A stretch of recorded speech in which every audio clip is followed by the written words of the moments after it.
Well, hi there, and happy Monday to you. I hope that you've had a wonderful day and welcome. Welcome. So, listen, I always like to start with a question, a thought provoking question. So, let me ask you, have you ever apologized for taking out time for self care? Or how about this one? Do you push self-care to the last thing? Like okay, I got to do this, I got to help this one, got to help that one, and then you really don't have time for self-care? Now, let me ask you this one. How about this? Now, I know you haven't verbalized it to anyone, but have you internally felt guilty for even thinking about putting self-care first or even practicing self-care? Any of that rings true with you? All right. Well, listen up. Today, we're going to talk about, I see you. Yes, yes, yes. And we're going to talk about it today. How can we practice self-care guilt free? So, welcome to the break room. This is our self care safe space so that you can escape from the day to day and come in here in the break room and get refreshed and renewed and return back to the things that you have at hand to do, whatever task that is for you to do. And I am Deetra Dennis. I am the self-care coach for nurses, and I empower my multi-passionate nurse sisters to prioritize self-care so that they can show up as the best version of themselves and impact the well-being of those connected to them. So again, I welcome you and so appreciative for you to be here on tonight. And a little housekeeping before we get into how to practice self-care guilt-free. Just want to share, we are streaming live on YouTube, LinkedIn, and Facebook. So welcome one and all. Just as a reminder, those of you that are viewing on YouTube, if you will go ahead and subscribe, become a part of the family, and like for everyone, like the video, and share it with those who you feel could find value or benefit from the things that we talk about over here. And lastly, you know what? I love to see you commenting, be it live or if you're watching the replay. I do respond, and I thank you, Paula, for responding. And yes, we are going to talk about how to practice self-care guilt-free. So, what I want to share with you, we're going to jump right in. Why we're going to talk about why we feel guilty and how we can overcome that so we can truly prioritize self-care without the guilt, without the shame, and without apologizing, for practicing self-care. So, the first one, I think each of us, and I'll just say, I know for me, initially, what I thought a self-care was, it was something that was indulgent, took a lot of time, maybe even took a lot of money, or that it was optional. And listen, type in the chat, yes, if you thought the same, because I did. I thought, all of those things that I mentioned, that is what I thought self-care meant. It really took a lot of time. Anyone, agree with me on that? So, what I did talk about this as well, I'll share as we go along. There were many videos. Yes, yes, yes. I see you. I see you. That, yes, I talked about in another live stream, dispelling the 3 self-care myths. And we really really went in depth about 3 of many self-care myths. So, if you're on YouTube, I will put that in the show notes, the links to all the videos that I'll mention during our time together today. So let's switch and redefine self-care, if you will. So self-care is defined as activities or practices that we engage in on a regular basis to reduce stress, maintain, and enhance our physical, mental, emotional, and spiritual well-being. Now, for what I just defined right there, now, does that sound like it's indulgent or that is optional? I think, listen, it sounds like self-care is necessary. What about you? And if it's just small things, what about this? If you take 10 minutes or maybe max 15 minutes to walk just to clear your thoughts, or taking 5 minutes of meditation, or writing in a gratitude journal, I'm trying to think of other things that I've done, or taking 3 deep breaths. That really does help settle the stress hormones, kind of help settle your nerves, if you will, taking the 3 deep breaths. Any other practices that you have done, to help with your self-care? I would love to see that in the chat as well. So we talked about number 1, how we have defined self-care, but we have now redefined it. Okay. So we talked about why we're guilty and how we can overcome that, how we can change that. The second one is dualistic thinking. Now, I know this may sound new, but it's really old. It actually goes back to the ancient Greeks. And what it was about comparison, differentiation, or splitting apart. Or in essence, it's either this or that. And you all know, if you've been here anytime, you know I love music. So what came to mind to me was the song by the is the Black Sheep or Black Shepherd? I think it's Black Shepherd.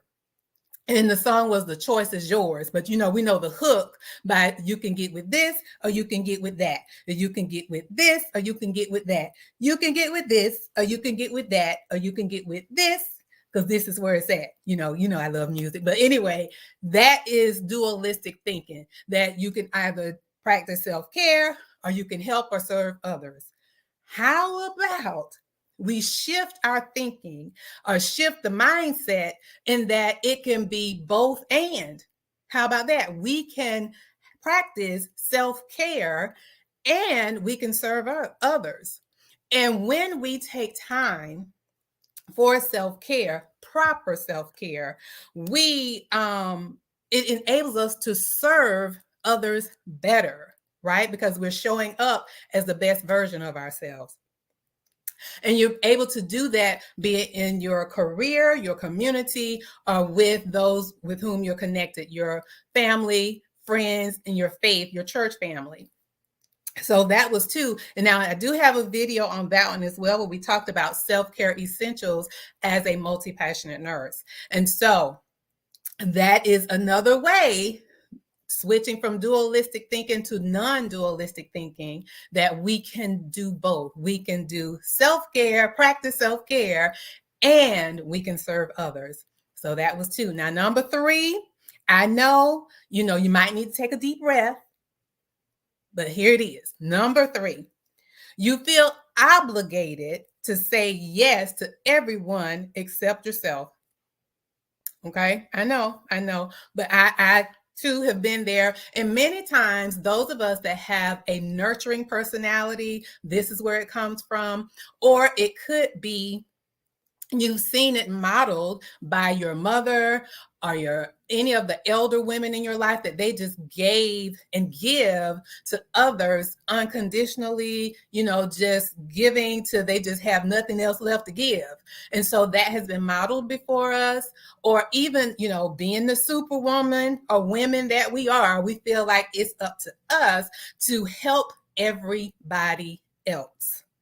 Well, how about this? Okay, I feel you tensing up, but listen, how about it's time to say no? I know I felt you clutch your pearls, but go ahead and relax and take a deep breath. It is okay to say no. And you know what? No isn't really about saying no. It's about setting boundaries so that you can honor and uphold your well-being. Because if you're not any good, what good can you be to others? Right? And so remember, and I've talked about this quote before, that when you are saying yes to others, be sure you're not saying no to yourself. So when you say no to someone, you're also saying yes to yourself. So that, again, I've said this in the beginning, so that you can show up as the best version of yourself and serve others from your heart at the highest level. Now, doesn't that feel good to know that if you take the time for self-care, you can show up as the best version of you? How does that make you feel? With all the things that I talked about, anything resonate with you about, kind of changing from the guilt and really practicing self-care guilt-free, following those 3 areas, just making a mindset shift or thinking of it differently, rather than defining it the old way, self-care in the old way, redefine it as something that is necessary. It's not optional. It doesn't have to take all day. It doesn't have to cost a thing. Doesn't cost a thing to go outside and walk. Doesn't cost a thing to pause for meditation. Or from the dualistic thinking that it's either this or that. How about non-dualistic, that is both and? You can do them both and still serve others as well as care for yourself. And then lastly, feeling obligated that you have to, be there and take care of others except yourself, but switching that and learning to say no. And you can say no with love and grace. But setting those boundaries basically is what it is, so that it protects your well-being. So any comments or anything that stand out for you on tonight that I talked about that you will, do over the next week? We'll just say until we meet again on next Monday. Anything that resonate with you that you will start doing, or things that you may already do that you're open to share in the comments. Well, I'm going to just remind you again to subscribe, to like the video, and share it with someone else who you feel could benefit from the things that we talked about. And, I really do appreciate you taking time out of your day in the evening to spend time with me. And again, here in the break room, I try not to hold you long because it is the break room. So usually at work, you don't have all evening to be with in the break room. You have 10 or 15 minutes for your break. And I do like to keep our time together short, but impactful or powerful. And, I always like to end with a good quote. So our quote tonight, listen, lean in for this one. Self-care is the greatest gift you can give others, because you give them the best of you instead of what's left of you. So until next Monday, I hope that you have a great evening and a wonderful week. Thank you again for tuning in.